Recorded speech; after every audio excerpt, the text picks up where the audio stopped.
Hello, everyone. All right, come on, Sancho.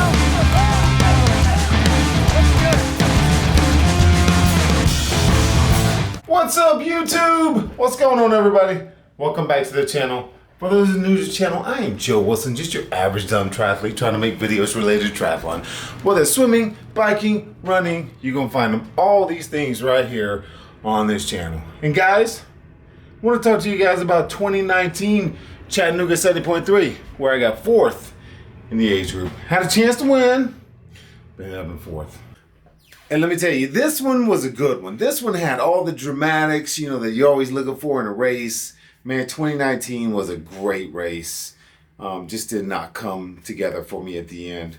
But as some of you guys saw in the last video, I won the age group in 2018. And I thought, I was like, yeah, baby, I'm the man. And I'm like, this is my town now. I'm going to repeat. And I get up there in 2019 and I realized that the guy in my age group who was a top amateur for IRONMAN Chattanooga in 2017, which I still can't figure out that race, never did, he was racing. And I'm like, great. I can't say his name properly, but I'm going to butcher it. It's Karel Sumbal. He's Czechoslovakian guy, lives in Greenville, and we've raced a bunch of times, and I am over against this guy. And so I was warming up on Saturday morning, you know, getting ready for the race, riding with some friends of mine. We get out there, and lo and behold, he's out there riding his bike. And I was like, Karel, are you racing? He said, yep. And I'm like, I won't say the words because I try to keep this PG. Anyway, no sweat. I'm here to race. I'm here to win. Let's go. So this was the last year where they had the old swim course where you swim upstream and then back downstream. And so it was 1.2 mile swim. Pretty easy swim. Sometimes the current would get you, but whatever. That morning, and I don't know if it was just because the water was moving or whatnot, but after they watched the pros go off, they decided once again, as they did in 2017, that once again, the swim will be shortened. And so we go from swimming 1.2 miles to just jump in and swim straight to swim exit, which basically you just swim across. And so I got in. It's funny, real quick. So Chattanooga lines you up on this big long line. You know, you kind of push your way to the front. There's signs for how fast you're supposed to swim. And I was just being in a goofy mood, and like people were like, because you're in very tight spaces, and this guy bumps into me. I'm like, hey man, where you going? And then he looks at me like he was ready to fight, this dude from Philly. And I was like, man, I'm just messing with you. And we had a laugh and kind of chuckle. But so anyway, so I jump in, and I'm feeling good. I'm like, well, let's go. And 16 minutes, that's how fast the swim was. And I think it might have been every bit of like 1,200 meters. I remember there was a girl on the all three sports team. She got disqualified because she swam in 11 minutes. And so since there's an algorithm that says you can't physically swim that fast, it's faster than the world record, they had originally disqualified her. So they had to reinstate her later at the award ceremony. We already laugh about that. But anyway, so jump in, had a great swim all the way across, diagonal, no issues in the swim. I remember coming out, jumping on my bike, and I'm ready to go. And I put in a lot of time training over the winter. You know, I'd done Ironman Chattanooga. There was no Haines City this year, and really Chattanooga.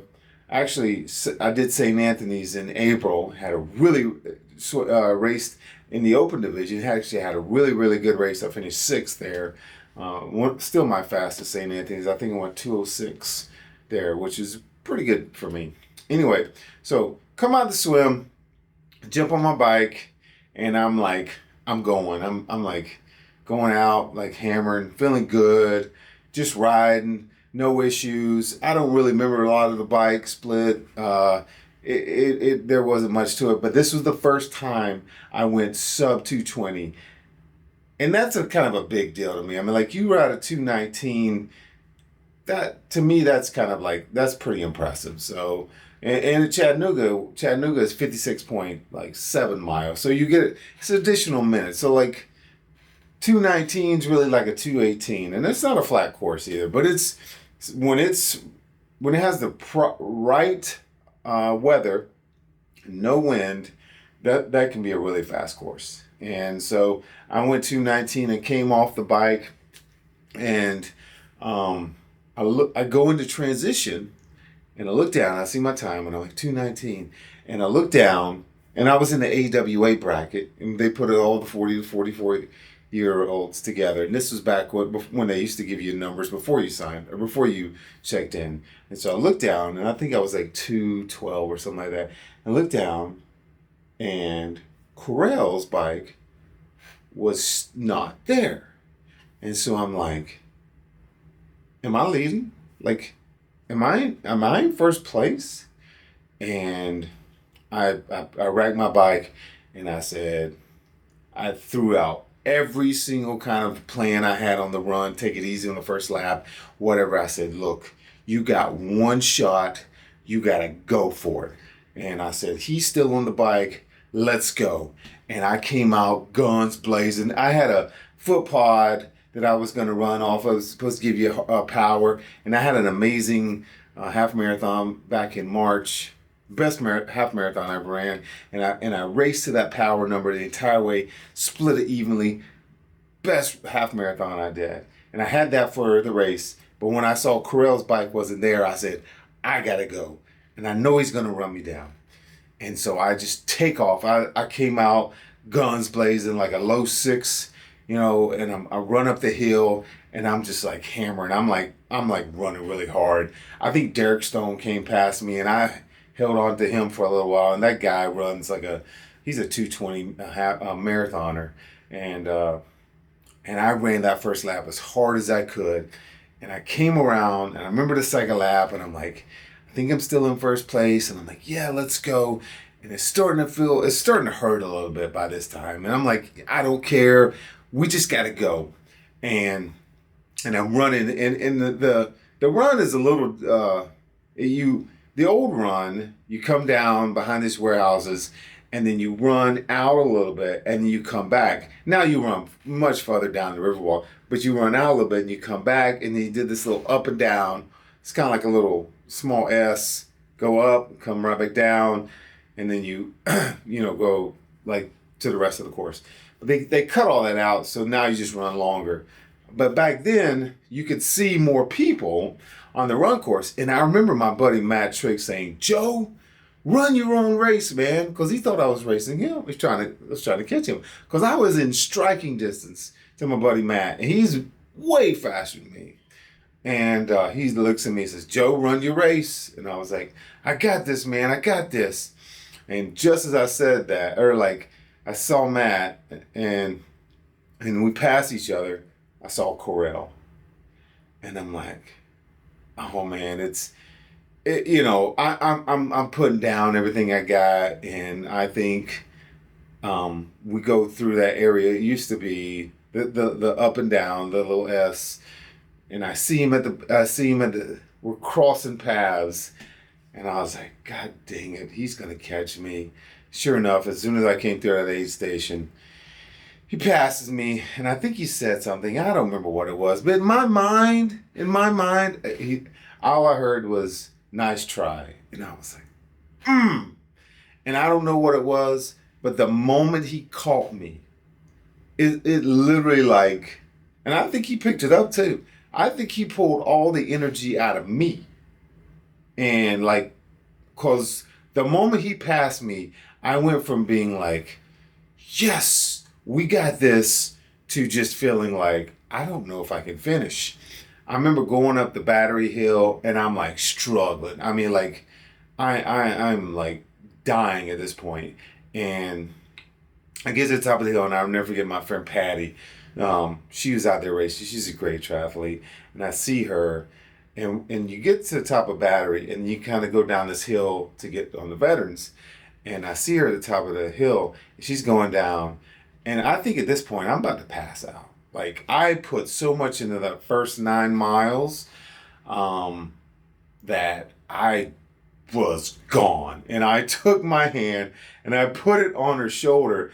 And I basically pushed her all the way down the hill. She tells me, hey, thanks for the push. And I'm like thinking, hey, thanks for holding me up so I didn't fall down and not finish this race. Yeah, that's the kind of place I was in. And I just remember going around, going up Veterans, and like I'm just like on the struggle bus now because it's over. I've lost first place to Corel. I go over North Shore, come up the bridge, and I think my pace dropped to like, I think I was on pace for maybe a 127, and my last 4 miles are like 8s, high 8s. You know, in 2018, I come around the bridge and I go down the hill to the finish line, and I'm like, yeah, I'm celebrating. 2019, I would come around, I go around and I go down the bridge, go down the hill, go around the bridge, go down the hill. And I had 2 people pass me going down the hill. And I'm like, in 2017, I laid down the sub 5 sprinting down this hill. 2018, I celebrated going down this hill. 2019, I was like, just finished the dang race. And I remember crossing the finish line and just being absolutely done, like toast. It was over. And basically what happened was, because you don't see this because it's a time trial start, but I held Corel off. He passed me physically, but I think he may have caught me a few miles before virtually. But then I went from first at mile 9 physically to second to third, and I finished in 4th place. 2 guys, like basically like I lost first and went all the way down to 4th place, probably in a matter of like 3 miles. And but you know what? Hey, I always say there's never a bad day when you're on the podium. And so I'm always happy to be on the podium. I got my award, it's downstairs somewhere, but yeah, it was a great day. I remember just having such a great time, other than those last 4 miles on the run. So yeah, that was 2019. It was an amazing day. You know, I had a condo up there and lived up there at the time, or stayed up there on the weekends a lot of time to train. So anyway, that was 2019. That's all I got. I appreciate you guys listening in on me ramble on old races. But yeah, I thought it was kind of fun. It was a great day. And yeah, I'll do 2021 next. And I actually will do the recap from the race. Or I actually already have 2021 in video format, so we'll listen to old 2021 Joe explain how 2021 went. So anyway, that's all I got. I appreciate you guys watching to the finish line. And I'll catch you guys. Also, don't forget to do all the cool things they do on YouTube. Hit like, subscribe, and I'll catch you guys in the next video. Peace!